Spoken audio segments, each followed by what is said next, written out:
The crisis on the U.S. southern border deepens tonight. Thousands of Haitian migrants who descended on the town of Del Rio, Texas, are now being deported. Thousands remain encamped under a bridge in dire conditions. And most of those sent home return to a chaotic Haiti, reeling from one disaster after another. There are also major developments in Congress touching on the fate of U.S. immigration policy more broadly. Yamiche Alcindor begins with the situation in Del Rio. Today in Del Rio, Texas, Homeland Security Secretary Alejandro Mayorkas saw firsthand the tense situation there. He pledged to continue immigration enforcement while also dealing with the migrants' humanitarian needs. It is extraordinarily challenging. As I said at the outset, it is very, very heartbreaking. We are surging resources not only to ensure the security of this area, the security of the community, but also the well-being of the migrants themselves. In recent days, the crowd of migrants in the Texas border town swelled to more than 14,000. They sheltered under and near this Del Rio bridge. They had been waiting to be processed, but in squalid and sweltering conditions, and with food and supplies constantly running short. No hay suficiente comida para... There is not enough food to give to everybody who is inside there. We need to get out of the camp to look for food. Many of them are migrants from Haiti who fear returning there right now, both in the wake of the earthquake this summer that jolted the country and in the aftermath of the assassination of Haiti's president. Over the weekend, U.S. authorities stepped up their efforts to slow the flow of migrants to that part of the border. Agents on horseback with rope in hand aggressively confronted some migrants who were trying to make their way to the encampment. Photos and videos of the scene, as well as the mass deportations, have led to intense backlash. The White House press secretary called the images horrific. Is it the president's stance or the White House's stance that whoever these border agents are using what seems to be whips on migrants, that they would be fired or at least never be able to do that again? Of course they should never be able to do it again. I don't know what the circumstances would be. It's obviously horrific, the footage. I don't have any more information on it, so let me venture to do that, and we'll see if there's more to convey. The U.S. has started deporting many of the migrants back to Haiti and other countries en masse. On Sunday, more than 300 deported migrants landed in the Haitian capital of Port-au-Prince. I left Haiti to go find a better future because here in Haiti, all of us young people, despite finishing our studies, cannot get any work. We are on the streets with nothing. That is why there are many youngsters on the street. There are many criminals. It is because the authorities do not think about us.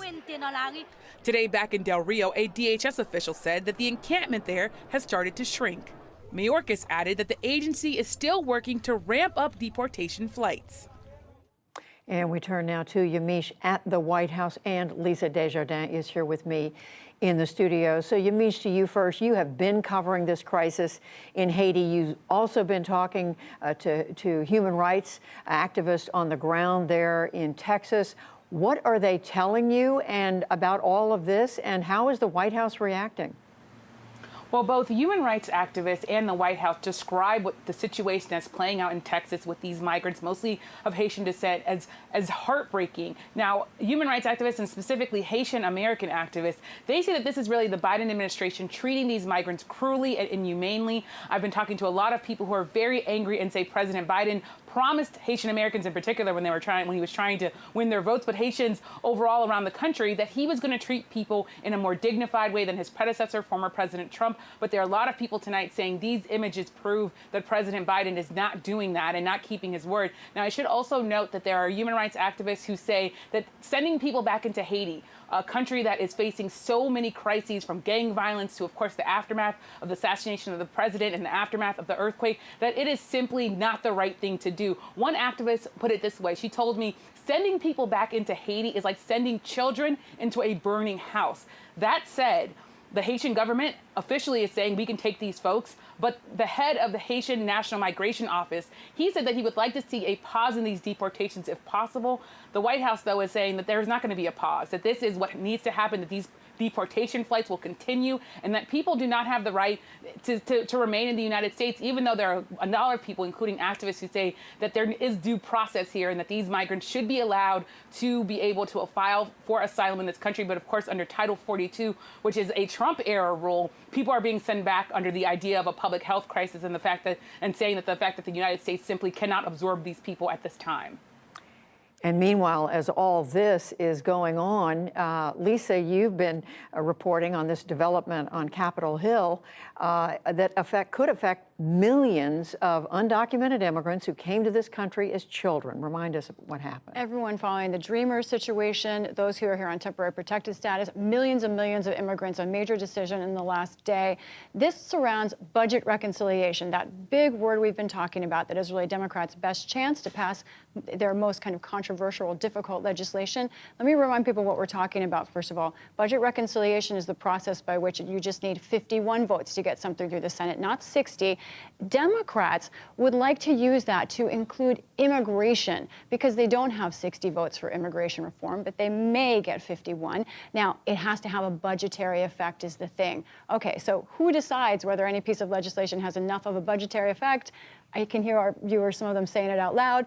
The Senate parliamentarian, she issued a ruling to Senate leaders last night, and in it, she said, that's Elizabeth McDonough, the parliamentarian, she wrote, giving this legal permanent status to these undocumented immigrants would give these persons freedom to work, freedom to live openly in our society. Changing the law to clear the way to that status is tremendous and enduring policy change that dwarfs its budgetary impact. Essentially, she's saying, you're trying to get around the purpose of budget reconciliation to do large policy changes, and I'm not going to allow that. It does not fit with this process. That is a body blow to what Democrats hope to do. It is a win for conservatives who want to block it. And Lisa, what does it mean overall for immigration reform broadly going forward? It depends on who you speak with. Those activists I talked to today still hold out hope that there might be some kind of window. Democrats in the Senate will try some other kind of maneuvers that we may talk about in coming days. But this was their main form of attacking this issue. Think of it as a political wall, and now the space, that this narrow opening is even smaller. So back to you, Yamiche, you now not only have this crisis on the border, you have what's gone on at the Capitol. How is the White House looking at all of this? Well, the White House says that President Biden is still very much dedicated to having a sort of humane and fixed immigration process, and that the officials told me today he inherited this broken immigration system and wants to see it fixed. That being said, the White House officials, a number of them today, said that they were, quote, deeply disappointed at the Senate parliamentarians' ruling that this immigration, this path to citizenship, couldn't go into the reconciliation bill. That being said, the White House says they're hoping that maybe senators can find a way to put it back into that bill, or that immigration reform can pass on its own in some way. It's, of course, a very, very hard thing to get through, something that Democrats and Republicans have tried to work on for years. The other thing to note is that the White House is saying this is on a list of other things that they want to get done, including voting rights, including policing reform, including abortion rights and protecting them. So this is really just another challenge for this White House that is facing a number of challenges. The challenges just pile up. Yamiche Alcindor at the White House, Lisa Desjardins here in the studio. Thank you both.